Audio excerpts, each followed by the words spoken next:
ओम नमो अरिहंतारं नमो सिद्धारं नमो आर्यां नमो आचार्यां नमो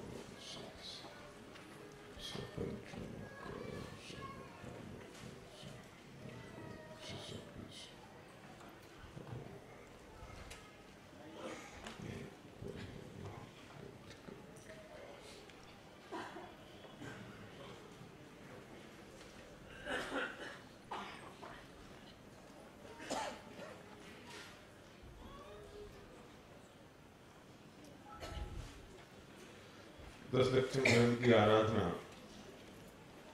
हम लगातार पिछले 4 दिनों से करते जा रहे हैं और आज अंतिम नहीं, कसायों से संबंधित अंतिम चौथा दिन है।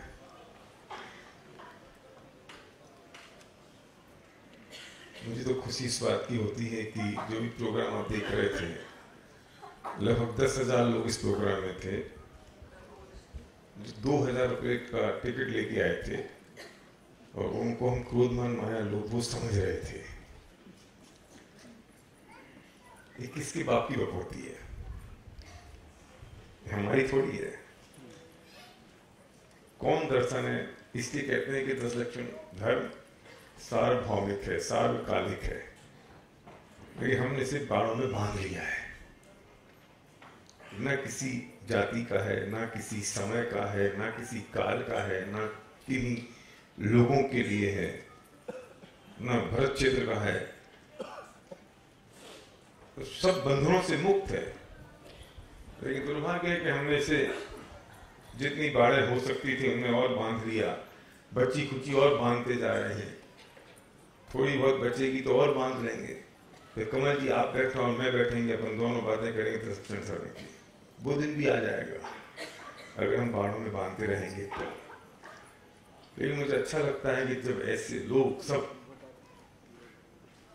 कोई जैन नहीं बैठे थे इसमें, 2-4 भी नहीं होंगे, और वो लोग अगर इस बात को इतने प्रेम से सुन रहे हैं तो मैं वो कल्पना कर सकता हूँ कि महावीर की दिव्य ध्वनि ये होती होगी तो पूरा देश जैन कैसे होता होगा।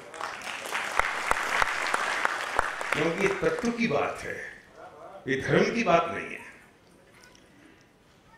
और तत्व ज्ञान में तो कौन सा धर्म आता है? वो तो उसे कहते हैं ना यूनिवर्सल ट्रुथ है। तो ये तो यूनिवर्सल ट्रुथ है और ये पूरा जिनागम यूनिवर्सल ट्रुथ है। हम बात करेंगे एक दिन कण की स्वतंत्रता की। जब हम कण की स्वतंत्रता की बात करेंगे वो यूनिवर्सल ट्रुथ है। ये विषय जो हमारा कल पूरा होने वाला है सुबह का, ईश्वर का कर्तावाद, ये यूनिवर्सल ट्रुथ है। और इसके बाद हम जो विषय और लेंगे परसों, कल के बाद, वो विषय है आकुलता रहित जीवन का एक ही उपाय। आकुलता रहित जीवन का एक ही उपाय क्रमबद्ध पर्याय। और क्रमबद्ध पर्याय की बात हम करेंगे 2 दिन। और मेरा विश्वास है कि हर व्यक्ति को जहन में उतर जानी चाहिए और उतर जाएगी कि यह क्रमबद्ध पर्याय कोई चीज है और इससे हमारा जीवन आकुलता रहित हो सकता है। इसलिए मैं कह रहा हूं कि यूनिवर्सल ट्रुथ है ये जिनागम। क्यों? क्योंकि वस्तु का स्वरूप है। पानी का स्वभाव शीतल, पहले दिन बात की थी, पानी का स्वभाव शीतल, अग्नि का स्वभाव, और आत्मा का स्वभाव जानना देखना है इसमें क्या काम करेगा। It is all universal truth. और हम बहुत भाग्यशाली हैं कि हमने उस जगह जन्म लिया है जहां यूनिवर्सल ट्रुथ की चर्चा हो रही है। और उससे ज्यादा भाग्यशाली हैं कि गुरुदेव श्री जैसा एक जीव, ऐसा गुरु हमें मिल गया जिसने वो यूनिवर्सल ट्रुथ हमारे हाथ में हथेली में रख दिया। हथेली में रख दिया। और फिर भी हम ना समझें तो टोडर जी कहते हैं कि उसके अभाव की महिमा तो हमसे हो सकती नहीं। अभाव की महिमा, भाग्य की महिमा नहीं है। उसके अभागी की महिमा कैसे होगी? कोई कोड़ी को अमृत पान कराए और वो न करे तो वो कौन हुआ? वो उस अभागी की महिमा कैसे कहो? कैसे कहें उस अभागी की महिमा?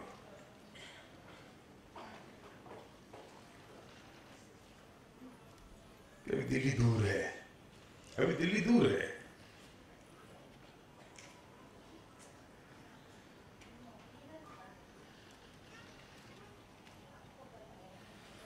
मेरा अभी भी कहना आपसे ये है कि मेरा इन 10 दिनों में एक ही कोशिश है कि किस तरह से मैं ये रुचि पैदा कर सकूं उन लोगों में जो पहली बार या 10 दिन के लिए आते हैं और उस मूल धारा से वो जुड़ जाएं जो प्रतिदिन 365 दिन मूल धारा हमारे यहाँ बह रही है। और जो लोग ऑलरेडी स्वाध्यायी हैं उन लोगों में ऐसी तरीके से, इस तरह से वो जो कंसेप्चुअल बातें हैं वो स्पष्ट हो जाएं और उसके बाद जो स्वाध्याय करें उसमें एकदम से निर्मलता आ जाए। कंसेप्ट अगर क्लियर हो गया तो फिर परिभाषाओं के चक्कर में उलझने की जरूरत नहीं है। और ये बात उस दिन मेरे बहुत स्ट्रांगली मेरे जहन में बैठ गई बिमला में, जब मैं करुणा योग पढ़ रहा था। और कुछ दिन पहले की बात है, ऐसा होता है ना, आप 100 बार पढ़ लो लेकिन जब जैसे जब ख्याल में आनी होगी तब आएगी। तो कि गुणस्थान, मैंने कही भी थी शायद ये बात, कि गुणस्थान की हीनाधिकता ज्ञान के कारण नहीं होती है, श्रद्धा और चारित्र के कारण होती है। गुणस्थान की हीनाधिकता ज्ञान के कारण नहीं है, श्रद्धा और चारित्र के कारण है। तो मतलब ये चिंता मत करना कि मुझे कितनी परिभाषाएं याद हो कितनी नहीं है। उन परिभाषाओं को याद करने से ज्यादा फर्क पड़ना नहीं है, फर्क इस बात से पड़ेगा कि वो कंसेप्ट क्लियर है या नहीं। और हम इन 10 दिनों में कंसेप्ट की बात करने की कोशिश कर रहे हैं। हमने पहले दिन क्रोध के अभाव रूप क्षमा की बात की, फिर हमने मान कसाय की चर्चा की, माधव धर्म की बात की, फिर हमने आर्जव की बात की, हमने छल कपट के अभाव रूप जो आर्जव धर्म प्रकट होता है उसकी बात की, और आज हम लोभ की बात कर रहे हैं। और आज हमारे कसायों का अंत होने वाला है। भरोसा नहीं हो रहा है ना? आज हमारी कसायों का अंत होने वाला है ना? क्यों डॉक्टर साहब? ध्यानत धर्म 10 पैड़ी चढ़ के शिव महल में पग धरा। पहले दिन बात की थी ना कमल जी कि 10 दर्शन ऐसे हैं, 10 धर्म ऐसे हैं कि पहले दिन हमने क्रोध जैसी बात शुरू करते करते 4 कसाय का अभाव किया, फिर सत्य धर्म की चर्चा करी, फिर संयम धारण किया, फिर तप त्याग, आकिंचन ने 24 प्रकार के परिग्रह करके अपनी आत्मा में लीन हुए, ब्रह्मचर्य पैदा हुआ और समय दर्शन की प्राप्ति हो गई। तो ध्यानत धर्म 10 पैड़ी चढ़ के शिव महल में पग धरा। तो जो 14 का दिन है ना, 14 का दिन, उसके बाद कहां जाना है?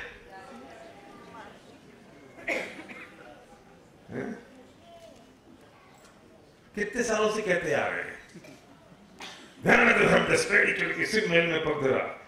तो चक्कर ये सांप चिड़ी है, वो 99 पहुंचते हैं फिर 0 पे आ जाते हैं। 14 के दिन पहुंचते हैं, ब्रह्मचर्य का दिन है, आत्मा की लीनता की बात है। क्रोध से शुरू हुआ, ब्रह्मचर्य तक पहुंचे, बस धीरे धीरे एक एक दिन में एक एक कसाय का अभाव होता गया। और फिर हमने सत्य धर्म को स्वीकार किया, संयम धारण किया, तप किया, त्याग किया, तो इस प्रकार के परिग्रह को छोड़ा, आत्मा में लीन हो गए और हमारी मुक्ति की शुरुआत हो गई। होना तो ये चाहिए ना? होता क्या है? फिर वहीं के वहीं जैसे शुरू हुए थे वैसे ही पहुंच गए। फिर अगले साल शुरू होगा, फिर क्षमा से शुरू करेंगे। इसलिए आज हमारी चारों कसायों के अंत का दिन है। लोभांत कसाय कि लोभ है अंत में जिसके, ऐसा शौच धर्म है ये। और क्यों पवित्रता का मतलब है कि अब सारी कसाएं समाप्त हो गई तो जीवन में पवित्रता पैदा हो गई, जीवन में पवित्रता पैदा हो गई। तो सच सोचना कि पहले दिन हमने किशोर पे थोड़ा सा हमने चोट मारने की कोशिश की थी और चोट मारी थी, फिर अगले दिन मान पे हमने थोड़ी चोट मारी थी, फिर माया पे, मायाचारी कपटता पे, और आज हम लोभ की बात कर रहे हैं। और आज ये होना चाहिए कि जब आज यहां से जाएं और आज की रात सोएं तो ये महसूस होना चाहिए कि उनके 4 कसायों की मंदता हुई है।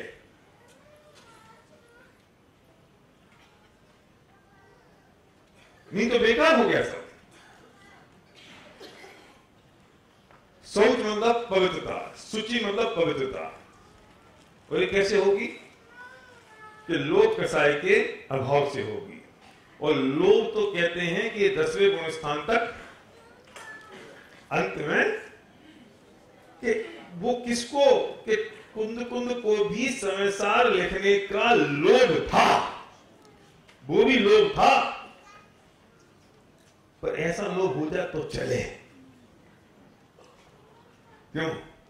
ऐसा लोभ हो तो चले जाए, हम ये मान लें, उतना परम पवित्र लोभ तो है, पर मैं किसके लोभ में अटका हूं?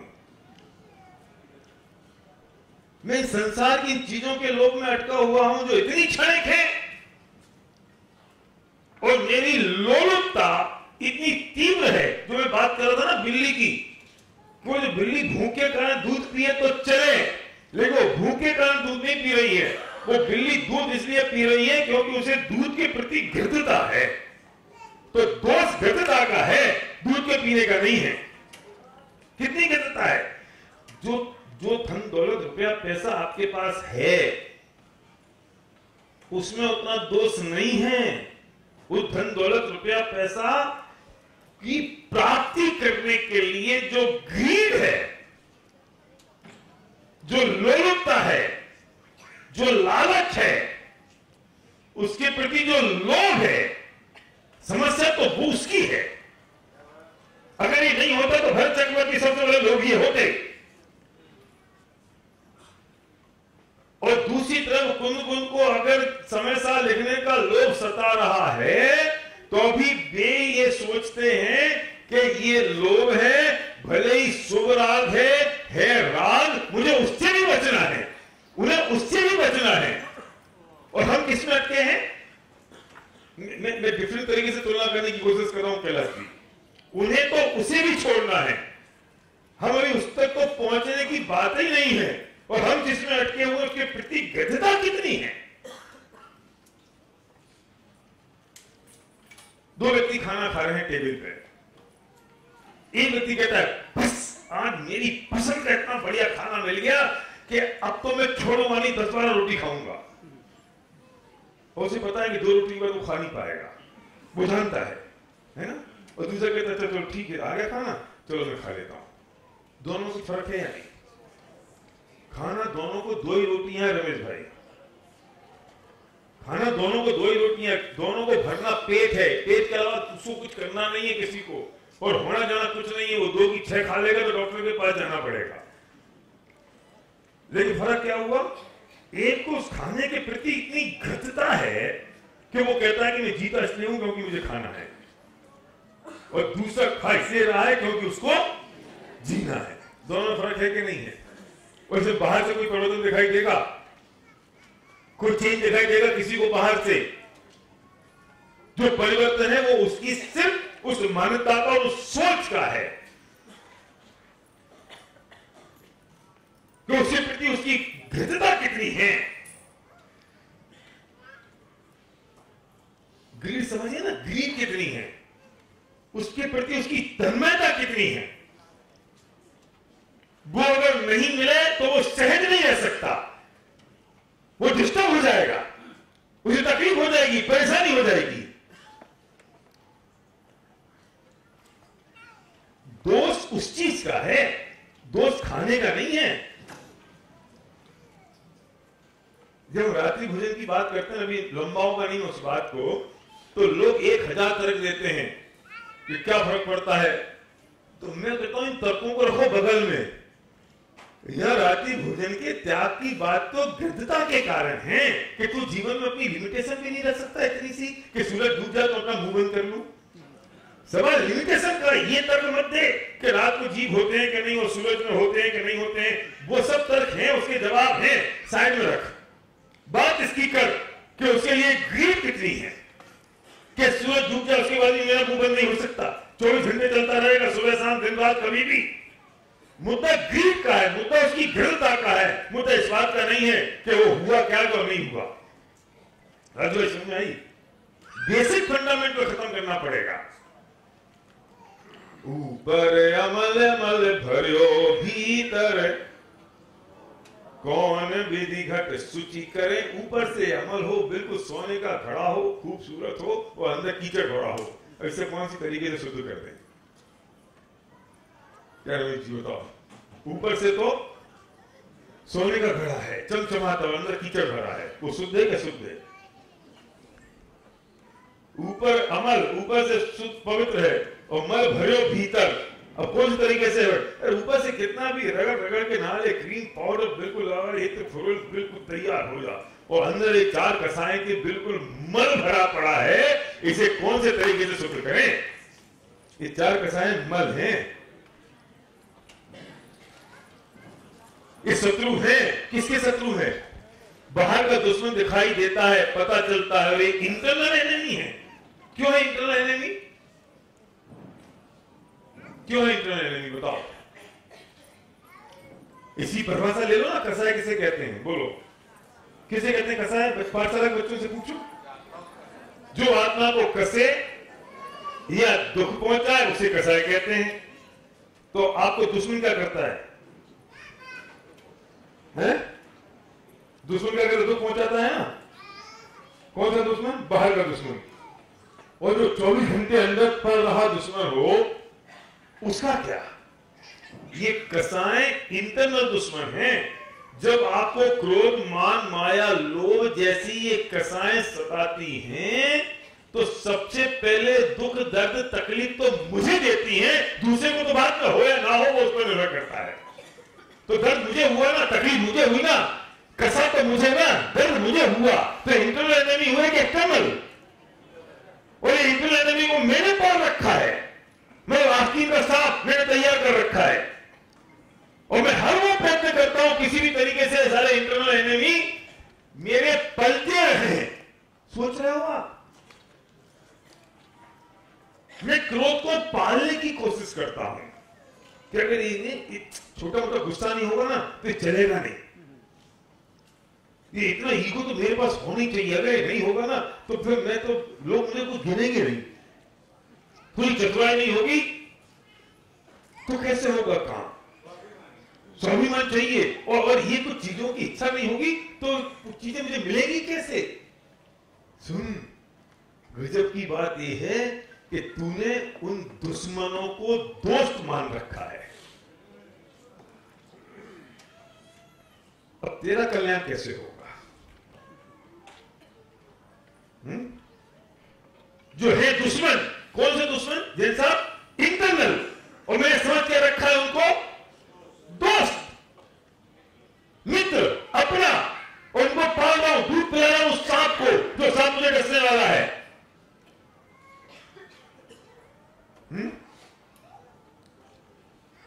गजब की बात तो ये है कि ये 5 इंद्रियां और एक मन, ये सब हमारे दुश्मन हैं।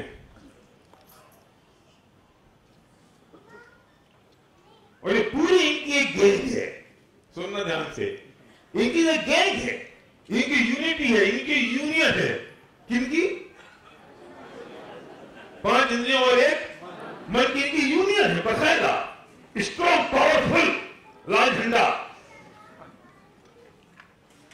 ये इन्हें डिसाइड कर रखा है कि इस जीव को, इस आत्मा को इस संसार में ही रुलाना है, क्योंकि ये अगर इस संसार से विरक्त हो गया तो हम तो बेवा हो जाएंगे। और जो जो विरक्त हो गए हैं उनकी इंद्रियां बेवा हो गई। नहीं समझ में आया? अच्छा, बेवा नहीं समझते होगे, विधवा समझ रहे हो? हाँ, विधवा, विडो। क्यों? महावीर की हुई कि नहीं? कल मैं गीत सुन रहा था कि जिसको सरसों का दाना चुभता था, जो पैर रखते थे कारपेट के ऊपर, वे दिगंबर होके वन में चले गए। उन इंतजार के स्पर्शन इंद्रिय का, रसना का क्या होगा, भूख लगेगी तो क्या होगा, पसीना आएगा, गर्मी लगेगी, सोएंगे कहां, हमने चिंता की? वो भय चक्रवर्ती 6 खंड के राज, जिनका राजा और तो लौट के आए और एक समय के अंदर सारा कपड़ा खोले और चल पड़े दिगंबर होके। तकलीफ नहीं हुई होगी? शांतिनाथ जैसे कामदेव हैं, तीर्थंकर हो रहे हैं, और उनको जब निकले होंगे दिगंबर होके तो चिंता करी होगी कि आहार का क्या होगा। ऋषभ देव को नहीं मिला 6 महीने तक, बाहुबली को बेलें चढ़ गई, तो उन सब की इंद्रियां निपट गई कि नहीं? तो इनने ये देख रखा है, इन्हें बैक हिस्ट्री चेक करी कि जिसने आत्मा की बात सुनी यूनियन में, कि जिस जीव ने आत्मा की बात सुनी, सच्ची बात समझी और इसके दिमाग में अगर बैठ गई तो हम बर्बाद हो जाएंगे। इसलिए पूरी कोशिश करती हैं कि जब जब सच्ची बात चल रही हो, आत्मा की बात चल रही हो, इसके कल्याण की बात चल रही हो, तो उस जगह एक तो जाना नहीं।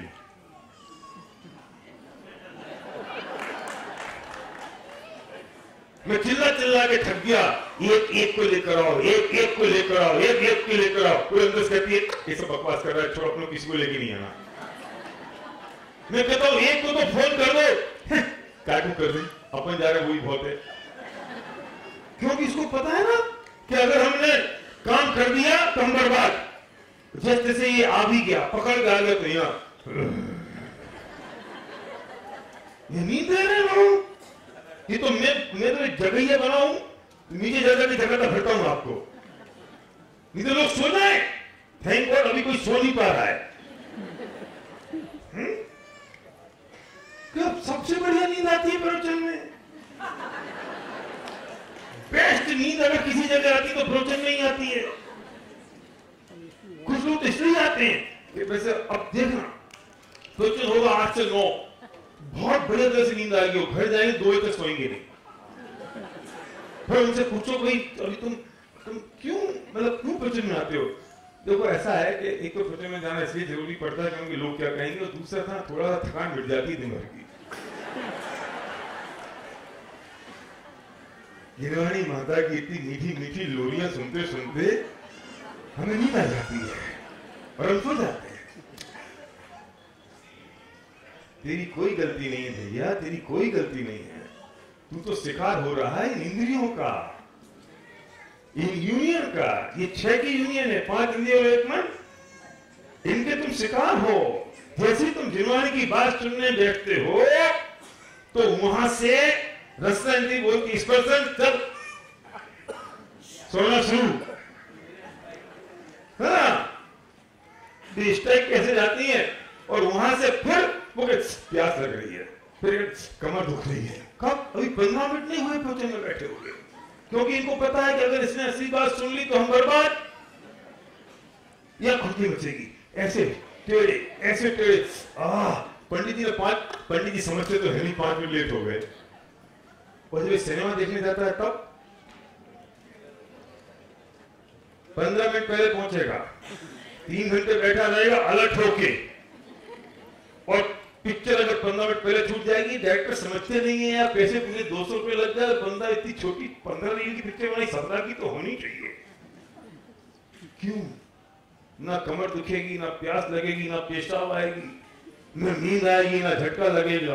क्यों? क्योंकि विषय कसाय के सारे कामों में ये इंद्रियां हृष्ट पुष्ट होती हैं, मजबूत होती हैं, और इनकी जिंदगी और इनका जीवन चलता है। और जब तत्व ज्ञान की बात सुनते हैं तो इंद्रियां नष्ट होने की तैयारी में होती हैं, बर्बाद होने की तैयारी में होती हैं, और इनका सब सारा का सारा अस्तित्व समाप्त होने की तैयारी में होता है। इसलिए ये इस जीव को जिनवाणी की बात और तत्व ज्ञान की बात सुनने देने को तैयार नहीं है, और विषय कसाय की बात करने के लिए हमेशा अलर्ट रहती है, और हम उनके शिकार हैं। हिम्मत तो वो करता है जब इच्छा हो कि चले आज पिक्चर चलते हैं, प्रवचन में कौन जाएगा, फिर मुझे अपनी आत्मा का कल्याण करना है, मुझे संसार से मुक्ति पानी, मैं तो प्रवचन में जाऊंगा। 2 मन काम करते हैं ना, एक मन कहता है चल थोड़ा आज आराम कर लेते हैं, थोड़ा। कुछ लोग इसलिए नहीं आए होंगे, आज ट्रैफिक बहुत होगा क्योंकि गणपति विराजमान है, विराजमानी विसर्जन होगा, इतने घर में सोच के इसलिए नहीं आए। मौका मिल गया ना, बहाना मिल गया, कारण मिल गया। और घर में बैठे क्या कर रहे होंगे बताओ? टीवी देख रहे होंगे, दूसरे के घर घर की कहानियां देख रहे होंगे, और उसमें मजे ले रहे होंगे, है ना? केबीसी देख रहे होंगे। तो आपको बहुत दर्द होगा अभी, क्योंकि आप तो रिकॉर्डिंग करके आए होंगे ना, लौट के जाके देखोगे। छूट ना जाए, अगर एक केबीसी का सीरियल छूट गया डॉक्टर समय 10 रुक जाएगा। पंडित जी तो क्या है, अगले साल फिर आ जाएंगे, और सीडी बन रही है, सुन लेंगे। किसके शिकार हो रहे हो? माफ करना, हम दुश्मनों की गिरफ्त में हैं और दुश्मनों के शिकार हो रहे हैं। वो भी जीतती जा रही है। लड़ाई समझ में आ रही है? कौन जीत रहा है? इंडिया जीत रही है, लगातार जीत रही है, आजादी से जीतती आ रही है। और हमारा यही रवैया रहा तो अनंत काल तक वे जीतती ही रहेंगी। इसके लिए तुझे एक बार जोर लगाना पड़ेगा, कमर कसनी पड़ेगी। 94वां कलश है समय सार का, जिसमें अमृतचंद कहते हैं कि दूरम भूर विकल्प जाल गहने, कि एक बार तुझे बलपूर्वक, क्या किस शब्द का प्रयोग है? बलपूर्वक, हाँ, बदकच्चामी, कि तुझे एक बार बलपूर्वक ये काम करना पड़ेगा। क्या करना पड़ेगा? कि वो जो पानी बह रहा है ढलान की तरफ, उसे तुझे बलपूर्वक मोड़ना पड़ेगा। किस दिशा में? कि जहां वो जल का समूह है, जहां वो नदी है, जहां तालाब है, उस तरफ मोड़ना पड़ेगा, तो जल अमर हो जाएगा। तुझे भी बलपूर्वक ये काम करना पड़ेगा, बलपूर्वक करना पड़ेगा। आसान नहीं है, क्योंकि अनादि का है ना, कोशिश करनी पड़ेगी। सम्यक दर्शन ये सहज का धंधा है, लेकिन वहां तक पहुंचने के लिए बल लगाना पड़ेगा। आत्मा का कल्याण सहज रूप से होगा, वो बल की जरूरत नहीं है, लेकिन वहां तक पहुंचने के लिए बल की जरूरत पड़ेगी। क्योंकि रुचि दूसरी दिशा में है और उस दिशा में ले जाने के लिए रुचि की जरूरत पड़ेगी। ये 4 कसायों का एक समूह है। ये मत समझना कि क्रोध कम होगी तो बाकी की 3 रह गई। ये 4 शत्रुओं का एक समूह है, यूनिटी है। अगर एक खत्म होगा तो सब चारों एक साथ निपट जाएंगे। एक रह जाएगा तो बाकी सारी रह जाएगी। कौन जीतने वाला है, किसके हाथ में पावर है, हमें ये सोचने की जरूरत है। अब आपने अगर आज ये प्रयत्न किया, आपने अगर ये जोर लगाया कि ये काम मेरा है और मैं ये करूं, कितनी बढ़िया बात है कि जे संसार विषय सुख हो तो तीर्थंकर क्यों त्यागे। हमारे पास क्या है बताओ? रोटशाला किया, आपने यहाँ क्या लेके आए थे? कुछ लेके नहीं आए थे, और पूरा एम्पायर खड़ा कर लिया। पूरे बम्बई के सारे मिनिस्टर और सारे पुलिस वाले आपके दोस्त थे, पर चक्रवर्ती के सामने क्या है ये? उन्हें इसमें सुख नजर नहीं आया ना, और हमें नजर आ रहा है। ये महावीर के सामने कुछ है? वे क्या थे? राजकुमार थे ना, कोई चीज की कमी थी, उन्हें काम धंधा कुछ करना था, उन्हें नहीं आया सुख नजर, और हमें नजर आ रहा है। तो समझदार कौन है, हम के वे? हम जिन तिलों में से तेल निकालने की कोशिश कर रहे हैं, वे उन तिलों को छोड़ गए, और हम अभी भी समझ रहे हैं कि वहां में तेल निकलेगा। वे संसार को छोड़ गए, क्योंकि उन्हें समझ में आ गया संसार में सुख नहीं है। और हम अभी भी उसमें, देखो, हम बड़े भगवान के भगत बनते फिरते हैं कि हम बहुत बड़े भगवान के भगत हैं, बहुत बड़े भगवान के भगत हैं। उनने क्या किया, ये हमने कभी सोचा? उनने जिस चीज को छोड़ दिया बेजान जान के, उन्हें जिस चीज को छोड़ दिया बेरस जान के, उन्हें जिस चीज को छोड़ दिया कि इससे सुख नहीं है, और हम अभी भी उनमें से सुख ढूंढने की कोशिश कर रहे हैं, तो हम कर क्या रहे हैं? सच बताऊं तो हम उनकी इज्जत नहीं कर रहे हैं, हैं? हाँ? हमारे बाप ने कोई बिजनेस किया और हमारा बाप कह रहा है कि बेटा इस बिजनेस में कोई दम नहीं रही, हम करके देख चुके, तुम छोड़ दो, और तुम करो नहीं मैं तो यही करूंगा। हाँ, रेत में से तेल निकाल रहे हैं क्योंकि उनको समझ में आने की रेत है, और बाप कह रहा है कि मैं कर चुका 10 साल ये बिजनेस, इसमें दम नहीं है, पोटेंशियल नहीं है। नहीं, कैसे नहीं है? मैं देखता हूं, तुम्हें आता नहीं होगा करना। तो बाप को क्या लगेगा? मूर्ख है ये, समझता नहीं है, नालायक है। वे छोड़ गए ना, और हमें कह रहे हैं हम इस संसार में सुख निकाल लेंगे। आप समझते नहीं थे महावीर, आपको पता नहीं है संसार में सुख है, आप नहीं समझते हो। भैया जिनके बच्चे हैं जरा पीछे चले जाओ, बच्चों को चुप करा लो। ये माता भी बहुत समझदार है, बच्चों को पीछे छोड़ के शांति से बैठ जाती है, रोता रहेगा, पंडित जी संभालते रहेंगे।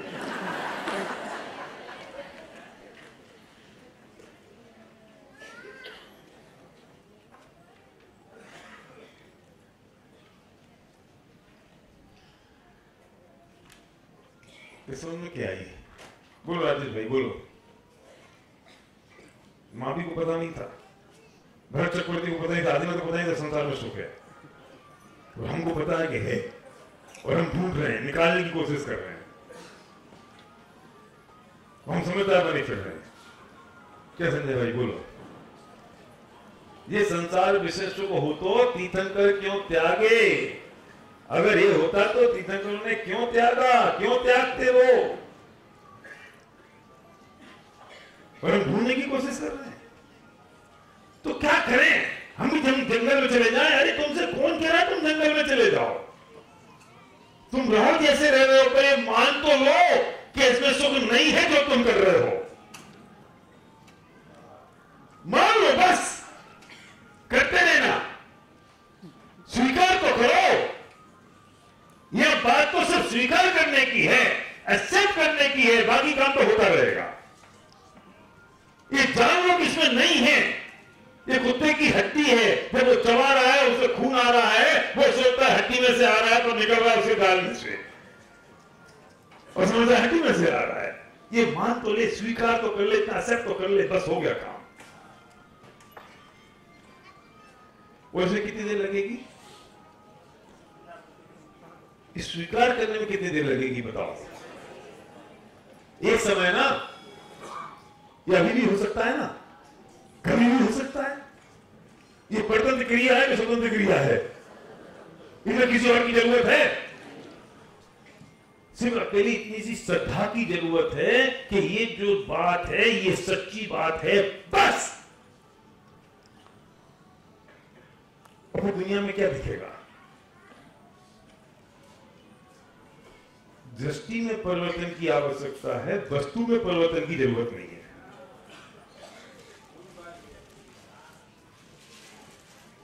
क्या ऊपर वालों, हाँ समझ में आ रही है? तुम थोड़ी बहुत तुम भी हाँ हूं करते रहो तो समझ में आएगा कि संजय भाई की जिम्मेदारी थोड़ी है बोलने की।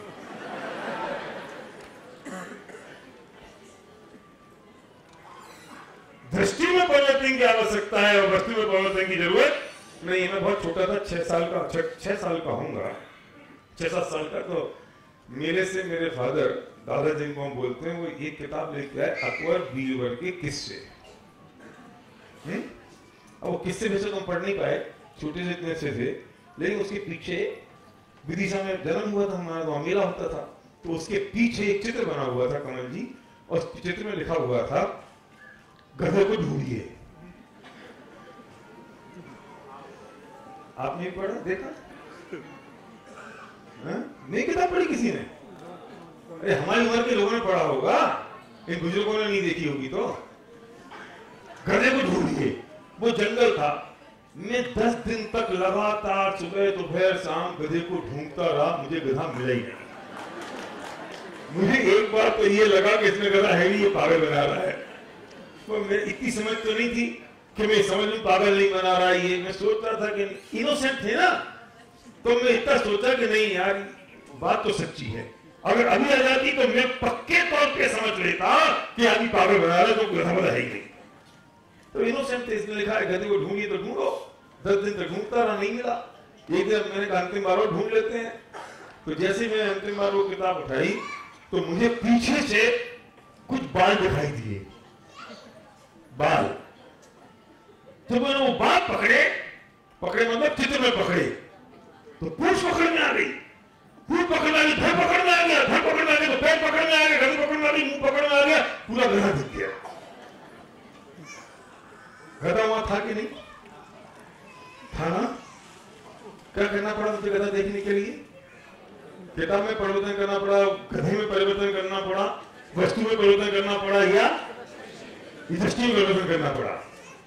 अब मैंने लाख कोशिश करी उसके बाद कि गधा दिखना बंद हो रहा है, दोबारा जंगल दिखे। मुझे बंद ही नहीं हुआ।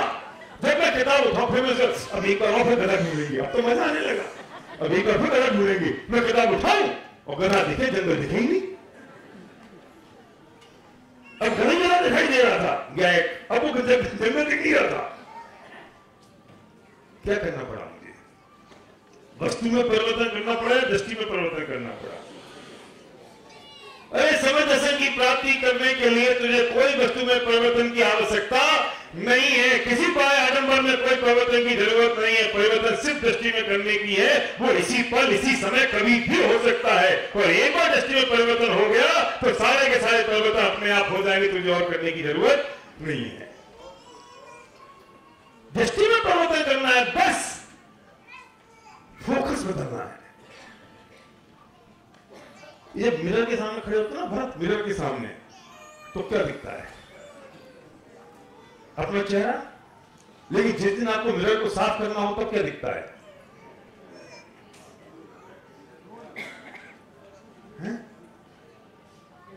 जब मिरर को साफ करना है तो चेहरा दिखता है, फिर वो सिर्फ मिरर दिखता है। और जब अपनी शक्ल देखनी हो तो मिरर दिखता है। मिरर में कोई परिवर्तन हो, जब अपनी शक्ल देखनी हो तो अपना चेहरा दिखता है। और जब मिरर साफ करना हो तो सिर्फ मिरर दिखता है। ये परिवर्तन किस चीज का है परेश भाई? किसकी दृष्टि? अपनी दृष्टि। परिवर्तन अपने में हुआ, मिरर में हुआ, किसी में हुआ। लेकिन तीसरा आदमी यहां खड़े होकर देख रहा है तो उसे तो दोनों बार एक से नजर आ रहा है। तो अपनी शक्ल देख रहे हो तो भी नजर आ रहा है, और जो मिरर देख रहा हो तभी उसे एक से नजर आ रहा है। अब मिरर में धब्बा आ गया, ब्लैक स्पॉट। अब आपको क्या दिखाई दे रहा है? अब आप मिरर को खरीदने गए हो और मिरर में ब्लैक स्पॉट दिखाई दिया है, तब आपको क्या दिखाई दे रहा है? अपनी शक्ल है ब्लैक स्पॉट। आप में इतनी बड़ी ताकत है कि आप जो देखना चाहो वो देख सकते हो। लेकिन है क्या? मैं भूल स्वयं के वैभव को, पर ममता में ये वैभव है मेरा, ये ताकत है मेरे पास, मैं जो देखना चाहूं वो देख सकता हूं। और परिवर्तन किसमें करने की जरूरत है? दृष्टि में कि वस्तु में? सिर्फ दृष्टि में परिवर्तन करने की जरूरत है। दृष्टि में एक बार परिवर्तन आ जाएगा तो सारा परिवर्तन एक साथ हो जाएगा, तो और करने की जरूरत नहीं है। लेकिन अनादि काल से लेकर आज तक मैं वस्तु में परिवर्तन करने की कोशिश कर रहा हूं और वस्तु में परिवर्तन होता नहीं है, इसलिए मैं अनादि काल से दुखी हूं। बस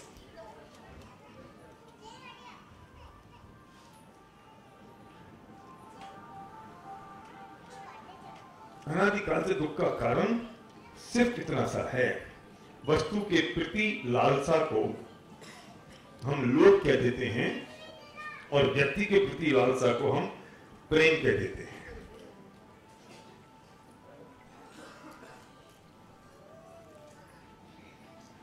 क्या रमेश भाई, आप मुझे खाना खाने ले गए, 2 घंटे मेरे साथ थे, मुझे आपसे क्या हो गया? बोलो क्या हुआ? या आपको मुझसे क्या हो गया? बोलो। लोभ कि प्रेम? प्रेम।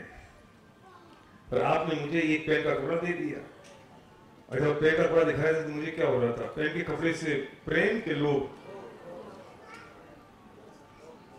तो वस्तु के प्रति जो लालसा है वो लोभ है, और व्यक्ति के प्रति जो लालसा है वो प्रेम हम कह देते हैं, पर है तो अल्टीमेटली दोनों की दोनों लोभ। और हमें, मुझे जैसा आपसे बहुत प्रेम है, और इस शब्द को हम कितना प्यारा सा, अच्छा सा, सोफिस्टिकेटेड समझते हैं, लेकिन है क्या ये? लोभ है ना।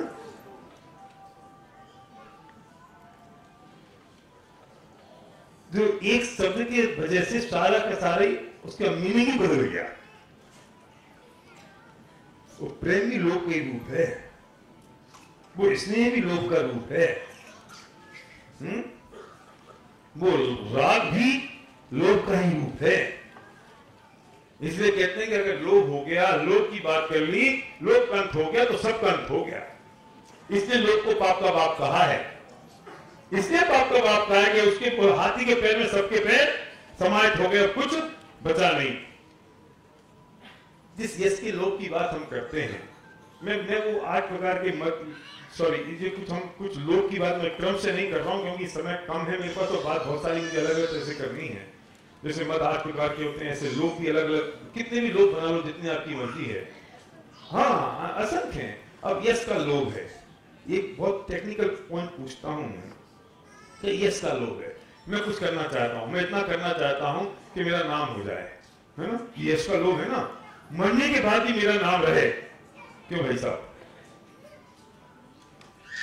अरे मरने के बाद तेरा नाम रहेगा तो किसे फायदा होगा? हैं? सोचो तो सही। क्या राजू भाई बोलो, मरने में तुम्हारा नाम हो तो फायदा किसको? तुम तो गए, कौन सी गति में गए वो अलग बात है, कौन सी गति में गए जाने दो, अभी तुम्हारा नाम होगा, उसका होगा क्या? आपको कुछ मिलेगा?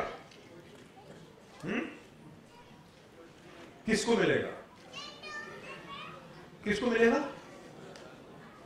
सोचो जरा, सोचो, जब दिमाग में जोर डालो, मरने के बाद मेरा नाम हो जाए और मैं मर गया, अब लगा तो मेरी मूर्तियां पूरे हिंदुस्तान में, किसको फायदा? मैं तो वहां गया, अब मैं आपका तो कह नहीं सकता ना, तो इसलिए मैंने एग्जाम्पल आपसे लेके अपने ऊपर ले लिया, तो बुरा मान जाते। तो मैं तो चला गया कुत्ते के पेट में, कुतिया के पेट में, सॉरी, मैं तेरी गति में चला गया कुतिया के पेट में, मैं मुझे इतना बढ़िया काम करके चला गया मैं कि मेरी मूर्तियां लग गई पूरे शहर में, पूरे गांव में, मोहल्ले में, देश में। अब डॉक्टर साहब किसको क्या मिला? ये जो मैंने अपने को एग्जांपल दिया ना, ये अपने ऊपर ले लेना, मैं बोल नहीं सकता हूं, तुम बुरा मान जाओगे। अभी 5 दिन और काटने मुझे, नहीं तो कमल जी कह देंगे पंडित जी हो गया, खाना पीना खत्म, सुबह शाम का कोई नहीं जाओगे। तो समझ के रहना पड़ता है जैन साहब, जितना बोलना होगा अंतिम दिन बोलूंगा, फिर बिगाड़ लेना मेरा क्या बिगाड़।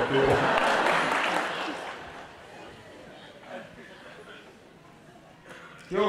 ऊपर वालों ये बहुत खुश होते हैं, इनको बोलो ना ऊपर वाले, ये बहुत खुश होते हैं, ये स्टेटस मिलता है। इनसे ये मत कह देना कभी क्यों ऊपर जा रहे हो क्या, नाराज हो जाएंगे। फर्क है सपनों का तो फेल है। अब उसका किसको मिला? जो मेरी मूर्तियां लगी हैं यहाँ पे, अब क्या? में बोलो किसको मिला? यश है ना, वो यश किसको मिल रहा है? यश है वो, क्या है वो?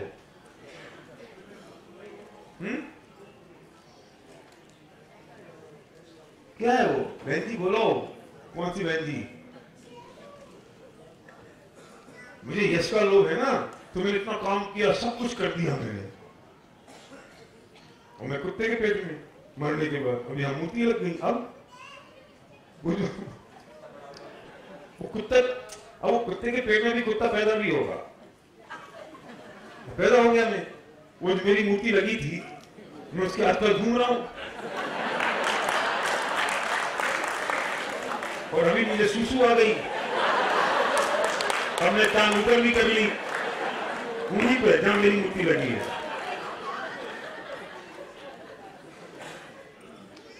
किसको क्या मिल रहा है? जिया जी बैठेंगे, अरनाथ जी, अच्छा थोड़े से लग रहे थे इसलिए। किसको क्या मिल रहा है? बोलो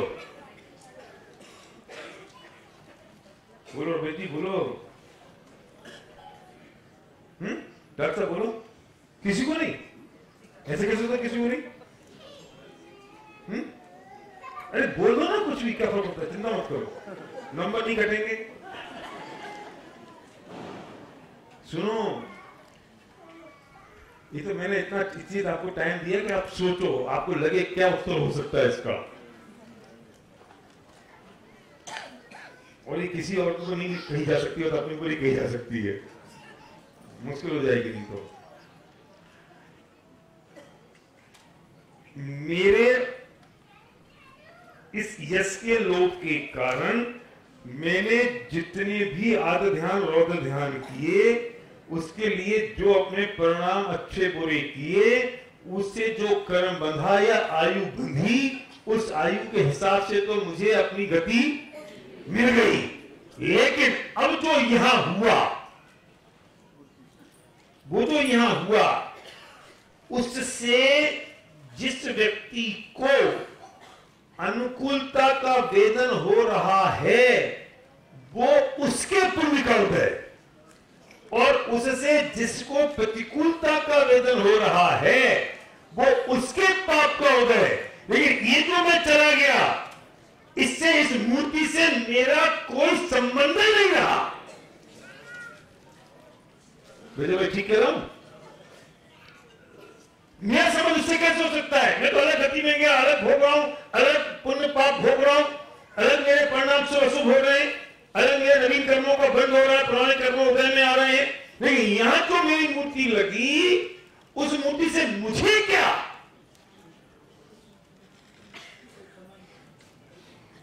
खत्म। पर इससे किसको क्या?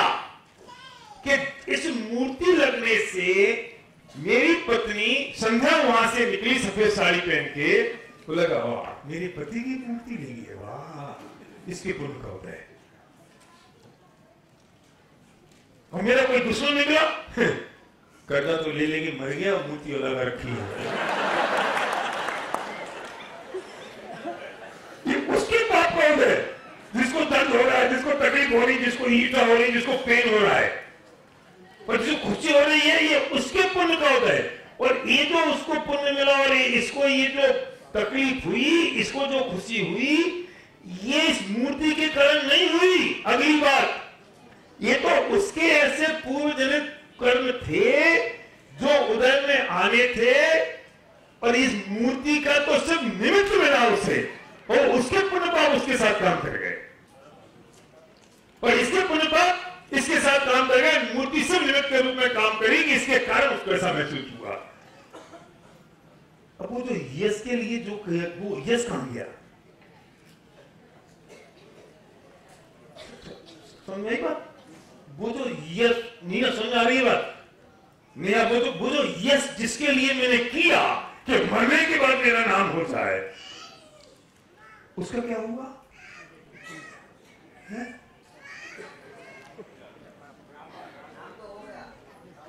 सॉरी, वो ड्रामा हवा में नहीं रह गया। उसको करते समय जितने कर्म मैंने बांधे भी मेरे साथ कुत्ते के पेट में चले गए। उस यश के लोभ के कारण जो मैंने कर्म बांधे, आदि ध्यान रौद्र ध्यान किया, और वो सारे के सारे कर्म मेरे साथ कुत्ते के पेट में गए, और उससे जो मेरी मूर्ति लगी, उससे जिसको अनुकूलता लगी उसके पुण्य का उदय आया, जिसको प्रतिकूलता लगी उसके पाप का उदय आया। मेरा क्या?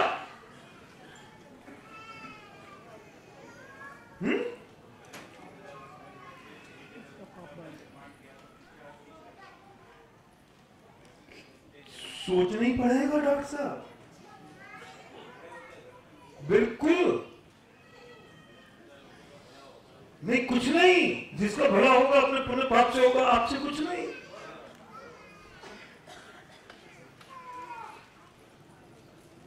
और मेरा नाम लग जाएगा। रोज अगर घर में झगड़े हो रहे हैं ना, तो ये नाम दे देख के उनके परिणाम और खराब होंगे,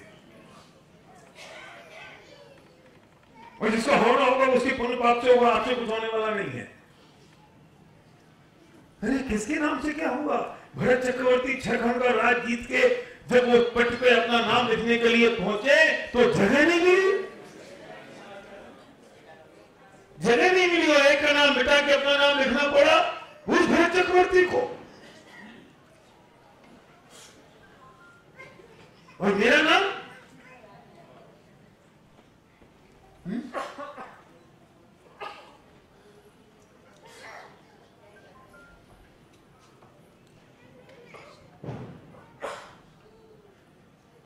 गांधी जी ने देश के लिए बहुत कुछ किया। गांधी जी की प्रतिमा जगह जगह लगी हैं। गांधी जी के पुण्य पाप के अनुसार उनकी गति हुई, उनके भाव के अनुसार उनकी गति हुई। और ये जो मूर्ति लगी, इसका गांधी जी को कुछ नहीं मिला। इस मूर्ति को देख के कांग्रेसी को अच्छा लगता है तो उसके पुण्य का होता है, बीजेपी वाले को खराब लगता है तो उसके पाप का होता है। और गांधी जी की मूर्ति का क्या, और गांधी जी को क्या? हर नोट के ऊपर गांधी जी की फोटो लगी, गांधी जी को क्या? समझ रहे हो ना? और हमने पूरी जिंदगी इसमें निकाल दी कि हम मरने के बाद जी सकें। ओहो, नाम अमर हो जाए, ये नाम का लोभ है कि नहीं? इसे ऐसे कह सकते हैं कि हम पूरी जिंदगी गरीबी में इसलिए काट देते हैं कि अमीरी में मर सकें। हम अपनी पूरी जिंदगी गरीबी में इसलिए काट देते हैं कि अमीरी में मर सकें। ये खर्चा मत कर, ये पैसा रोक ले, ये काम आएगा, ये बचत कर ले, अभी रुक जा, ये खर्चा मत कर। क्यों? अंत में काम आएगा। कब आएगा तेरे अंत में काम? डॉक्टर सालागिया के अस्पताल में भर्ती हो जाएगा और वो पैसा डॉक्टर सालागिया के काम आएगा, तेरे काम आएगा नहीं।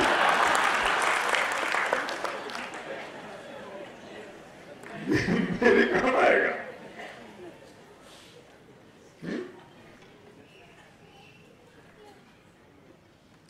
हमने पूरी जिंदगी में पुण्य पाप किए, आदत पर आदत रोत ध्यान किए, इसलिए कि मरने के बाद कुछ हो जाएगा। जीते जी तो कुछ हुआ नहीं, मरने के बाद कुछ हो जाएगा। जितना प्यार से मकान बनाया है ना, जितनी खूबसूरती से, इस मकान में क्या हालत होने वाली है मालूम है?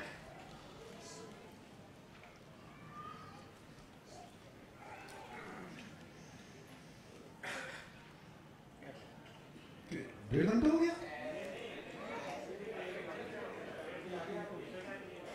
नहीं हुआ अभी? 15 मिनट है, 15 मिनट है ना? संजय भाई बोलो। ये जो ये जो मकान बनाया है ना, क्या दशा होने वाली है? ये मकान बनाना आसान काम है, जिंदगी कमाई लगा दी, सुबह से लेके शाम तक के आधे ध्यान होते ध्यान किए, और एक मकान बनाने में अच्छा खासा आदमी ठेकेदार बन जाता है।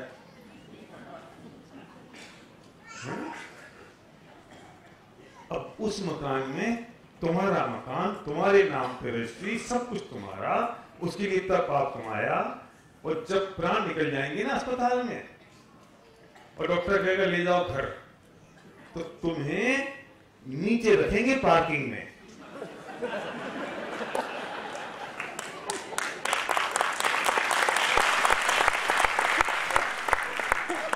घर नहीं ले जाते, आपके ले जाते हैं गुजरातियों को तो पता नहीं, हमारे तो नहीं ले जाते। कौन कमल जी बोलो, नहीं ले जाते ना? आपके ले जाते हैं, घर पे ले जाते हैं अस्पताल खाने के बाद। आपको क्या पता दुनिया में मना कर रही है तो दुनिया थोड़ी है आपको। हमारे यहाँ तो मतलब अभी एक दो केस हो गए, अभी एक दो केस हो गए, उसने कहा कि भैया आप ले जाओ, तो हमने कहा ले चले। वो फ्लैट में रहते थे, श्रीमान नाम नहीं बताऊंगा, तो लोगों ने कहा पागल हो गए हो, अब घर नहीं ले जाएंगे। मैंने कहा फिर क्या करेंगे? पार्किंग में रखो। किसको? बॉडी को? मुझे। मैंने कब समझेगा भाई, 5 दिन तो हो गए। बॉडी को नहीं, मुझे। जिसने मकान बनाया, जिनके नाम मकान है, पार्किंग में। तो चलो ठीक है, पार्किंग में रख दिया, अब तो ले चलो। कहां ले चले? शमशान पर? ऐसे नहीं। क्यों? पहले से बांधो। बांधने की क्या जरूरत है? मुझे आज तक समझ में नहीं आई। अरे समझते नहीं, मुश्किल से तुम्हारा है। अगर जब के वापस आ गया तो ऐसे नहीं जा सकते। फटरी पे बांधेंगे और आराम से बांधते हैं क्या? इसके भी ना कुछ पंच होते हैं, इसके कुछ पंच होते हैं। ये जो क्रियाक्रम करने वाले ना कुछ लोग होते हैं, वो कलाकार होते हैं। सही से वो कॉमेडी है, वो कलाकार होते हैं। हाँ ऐसे आओ, ऐसे आओ। और सीधा वो पकड़ेंगे और ऐसे खींचेंगे जैसे कोई घोड़े को खींचा जाता है। मैंने कहा धीरे कर लो यार, भी कहां भागने वाला है। कि नहीं, वो कसेंगे बढ़िया तरह से, उसे गांठ लगाएंगे, बांधेंगे और तो ले जाओ इसे अस्पताल। नहीं, शमशान घाट ले जाओ। नहीं, अभी तो 10, 20, 50, 100, 200, 500 लोग इकट्ठे करो, क्या पता इसका रास्ते में मन बदल जाए। तो 200-500 आदमी कम से कम रहेंगे तो ठीक तो रहेगा। है? और फिर उसके बाद में पूरी व्यवस्था करेंगे लकड़ी की, फिर बैठाएंगे, चलो आग लगा दिया, घर चलेंगे। नहीं, जब तक सर नहीं फूट जाए तब तक यहां से जाना मत। पता नहीं मुश्किल से तो निकला है घर में से, कभी आ जाए। एक आदमी की पत्नी मर गई, अब वो पत्नी मर गई और वो ले जा रहा था पत्नी को, तो खंभे से टकरा गई, बिजली का करंट आया, पत्नी जग गई, वापस आ गई घर में। अब शांति भाई क्या हुआ, मेरी बात नहीं है ये। हुआ ये कि 2-5 साल बाद पत्नी फिर मरी। तो पहली बार तो वो कह जा रहा था, भाई राम राम सत्य है, अनंत नाम सत्य है, अनंत नाम सत्य है, राम राम सत्य है। अब दूसरी बार वो ही बोला, खबरदार किसी ने राम का नाम अनंत का नाम लिया, सब एक ही बात बोलेंगे, खंबा बचा के।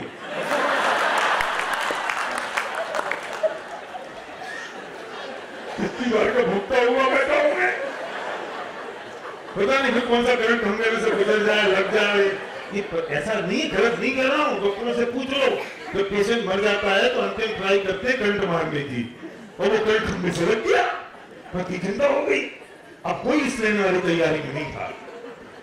तो जितना प्यार से मोहब्बत से तुमने मकान बनाया है, अपना घर बनाया है, और उसको बनाने के लिए जितना पाप कमाया है, उसमें ये दुर्दशा तो अभी से यहीं से शुरू हो गई, अभी से। और चलो वो तो 3 समय में तुम कहीं और पहुंच गए, क्रियाक्रम बॉडी का होना है। तुम्हें तो बहुत राग था, किससे? मकान से। कुत्ते बन गए, मकान के आसपास घूमने लगे। कौन? पिताजी। राग है ना। अब वो लड़का क्या कहता है, कुत्ता के बहुत परेशान करता है, 2 रोटी डाल दो, डंडे से मार के भगाओ। किसको? मकान मालिक को, पिताजी को, मुझे, हमें। जैन साहब ये दशा होगी आपकी, पता नहीं मेरी। आप अगर समझदार हो तो आप अपनी समझ लो, मैं क्यों कहूं। वो 2 रोटी डालेंगे, डंडे से मार के भगाएंगे, और दोनों लड़के बहू एयर कंडीशन कमरे में सोएंगे। किस वाले मकान में? जो तुमने बनाया है। और तुम धूप में, बारिश में, गर्मी में अपने घर के बाहर चक्कर काटते हुए, जवान से लात टपकाते हुए, मुंह मारते हुए घूमते रहोगे, क्योंकि इतना आदि ध्यान, रोग ध्यान और परिणाम खराब किए थे इस मकान को बनाने के लिए।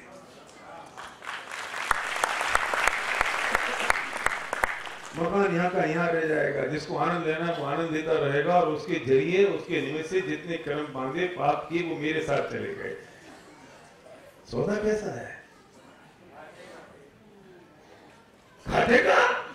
तो घाटे का तो शब्द बहुत छोटा है। किसके लिए?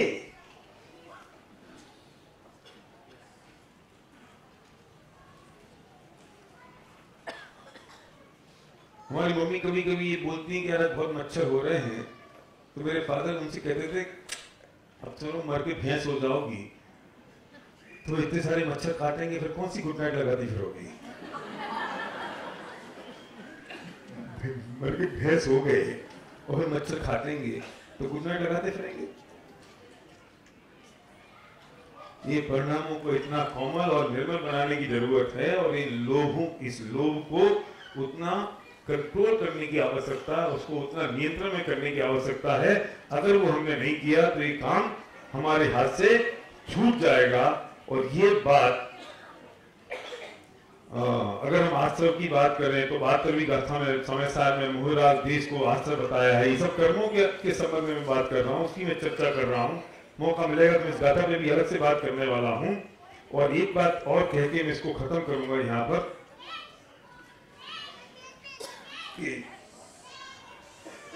इन कसायों संबंधित मैं बात करने जा रहा हूँ, इसलिए बात करना मेरा जरूरी है इस वक्त कि हमने आज तक एक फ्रेज सुना था और हम एक फ्रेज के बारे में बात किया करते थे कि टिट फॉर टैट, कि जैसे को तैसा होना चाहिए। लेकिन जिंदगी में से इस फ्रेज को हटा दो। क्यों टिट फॉर टैट करना है? तुमने टिट फॉर टैट किया तो कसाय के परिणाम किसके बड़े?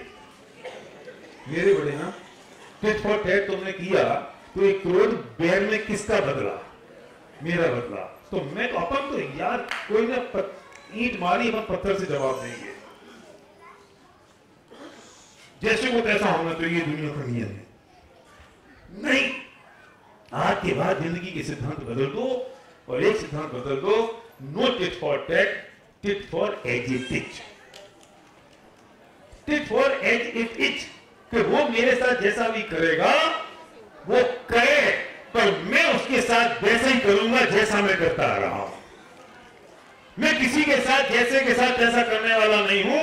मैं जैसे के साथ वैसा का वैसा करता रहूंगा जैसा मैं करता आ रहा हूं, क्योंकि मुझे मेरे परिणामों का ख्याल रखना है, मुझे दूसरे के परिणामों का ख्याल नहीं रखना है। और लौकिक में इसका फायदा ये होने वाला है कि आपके संबंध, आपकी तकलीफें, आपकी परेशानी जिसके साथ बिगड़ती चली जा रही है, वे सब सुधरना शुरू हो जाएंगी। क्योंकि कभी भी झगड़ा एक तरफ से नहीं होता है, झगड़े दो तरफ से होते हैं। पति पत्नी के झगड़े होते हैं, जब वो झगड़ना शुरू होता है तो किसी और बात पे होता है। जब वो एंड होता है ना, तो आपको पता ही नहीं होता कि झगड़ा किस बात से शुरू हुआ था, क्योंकि बात शुरू हुई किसी और चीज से, तो उस बात की बात पे बात बनी, फिर बात की बात पे फिर बात बनी, और फिर बात पे बात बन गई, और अंत इस बात को तो चिल्ला क्यों रहे हो? तो कहता चिल्ला कर रहा हूं, ठीक है कर रहे हो, वो चिल्लाते हो आजकल, तू समझती तो है नहीं, अच्छा मैं समझती नहीं हूं। तो लड़ाई खत्म करो। तुमने ये क्यों कहा समझती नहीं हो, तो तुम चिल्लाए क्यों? असली बात क्या थी दोनों ही भूल गए। 90% लड़ाई में यही से शुरू होता है, और पति पत्नी की लड़ाई नहीं, हर एक झगड़े में, हर लड़ाई में, हर तकलीफ में, हर परेशानी में हमने शुरू कुछ और किया था, फिर बात की बात पे बात पहुंच जाती हो, कसाय इतनी तीव्र हो जाती है, फिर लड़ाइयां बात की नहीं रह जाती है, कसायों की हो जाती है। इसे आज के बाद ये बात सोच लो कि मुझे किसी के साथ टिट फॉर टैट नहीं करना है, मुझे तो tit for as it is करना है, कि जो कोई व्यक्ति जैसा करना हो वैसा कर ले। पार्श्वनाथ ने भी वही किया, tit for as it is. सुकोसल ने भी वही किया, सुकुमार मुनि ने भी वही किया, भरत चक्रवर्ती ने भी वही किया, और आदिनाथ ने भी वही किया। 6 महीने तक अगर आहार नहीं मिला तो वे कहने नहीं गए कि तुम लोग समझते नहीं हो, मुझे आहार नहीं दे रहे हो। वे अपना काम करते रहे जो उन्हें करना था, और जिनको जो करना था वे वो करते रहे। किसी ने टिट फॉर टैट नहीं किया, हमें तो वो करना है जो वो करते थे, जो उनने किया। मैं वो नहीं करने वाला हूं जो एक आम आदमी या सामान्य आदमी करता है, मैं वो करना चाहता हूं, और वो करने वाला हूं जो मेरे आदर्श हैं, और उनने जो किया मैं वैसा करना चाहता हूं। उनने कभी किसी के साथ टिट फॉर टैट नहीं किया, उनने हमेशा tit for as it is रखा। अगर tit for as it is मैंने रखना शुरू कर दिया तो समझ लेना कि मेरा काम हो गया। और ये सारी कसाएं इसलिए उत्पन्न होती है क्योंकि तत्व ज्ञान का अभाव है। क्यों कसाएं उत्पन्न हो रही है? कि तत्व ज्ञान के अभ्यास के बिना ये कसाएं उत्पन्न होती हैं, और तत्व ज्ञान का अभ्यास हो जाए तो ये कसाएं खत्म हो जाएंगी। और तत्व ज्ञान के अभ्यास के लिए जरूरत है सिर्फ 15 मिनट, सिर्फ 15 मिनट। और आपको अगर 15 मिनट रोज दिक्कत हो रही हो तो कोई बात नहीं, 1 घंटा संडे के संडे दे दो, राइट? संडे बनावर देखो, तुम सहन कर लोगे इतने सारे लोगों को। संडे के संडे जो कौन सा स्वाध्याय ग्रुप है ना, युवा स्वाध्याय ग्रुप है जो संडे के संडे बैठते हैं। कितने बजे से? 9:30 से सुबह, रात को सुबह 9:30 से 10:30 बजे तक बैठते हैं। ये जो दादा का मंदिर है उसके पास, या नंबर ले लेना, ये बता देंगे। कोई बात नहीं, 15 मिनट अपने आप अकेले में करो, नहीं हो सकता है तो 1 घंटा संडे को इनके साथ आके कर लो, मर्जी तुम्हारी है।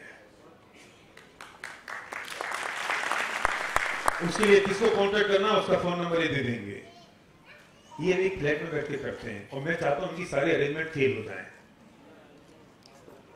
वही तो फ्लैट में बैठ के करते हैं 10-15 लोग, आप सारे 100-200 लोग आ जाओगे, जिनका अरेंजमेंट फेल हो जाए, तो इनको संडे कोई हॉल बुक करना पड़े, मैं वो चाहता हूं।